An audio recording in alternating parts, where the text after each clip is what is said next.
Shahar mga kabeks, nagsanib puwersa ang mga Marites icons sa hiwalayang Bea Alonzo at Dominic Roque. Narito ang mga inisplok na chika ng mga kilalang certified Marites kaugnay sa pinag-uusapang hiwalayan ni Bea Alonzo at Dominic Roque.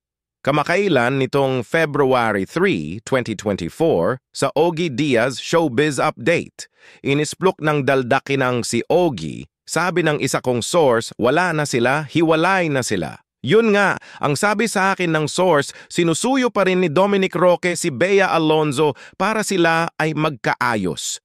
Nito namang February 6, 2024, sa Fast Talk with Boy Abunda.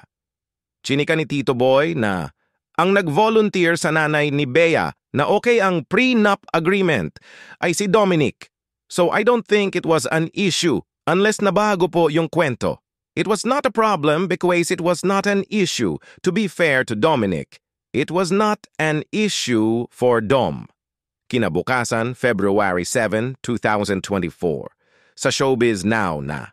Rumatsada ang musang na si Christy Fermin at sinabing, ayon sa aming source, pinaiimbestigahan po sa pamilya ni Bea Alonzo kung ano ba talaga ang trabaho ni Dominic Roque. Ang sabi meron siyang business at nakatira siya sa isang super pang mayaman na kondo at ang kondo unit pala na tinitirhan nitong si Dominic ay nakapangalan sa isang napaka-kontrobersyal na politiko. Politiko ang sinabi ko, lalaki, ha? Sinundan din nitong February 7, 2024 sa isang Facebook Live ng tsismosong si Sian Geza. Sinabing, ito palang si lalaki, grabe palang nauubos pala ang pera ni babae. Well, sabi nila, pag true love, gagastusan mo. Yan ang sabi pero grabe na raw lahat na lang daw si babae. Yun ang sabi ng mga artista, yung dalawa lang talaga ang nakakaalam niyan. Shaharu.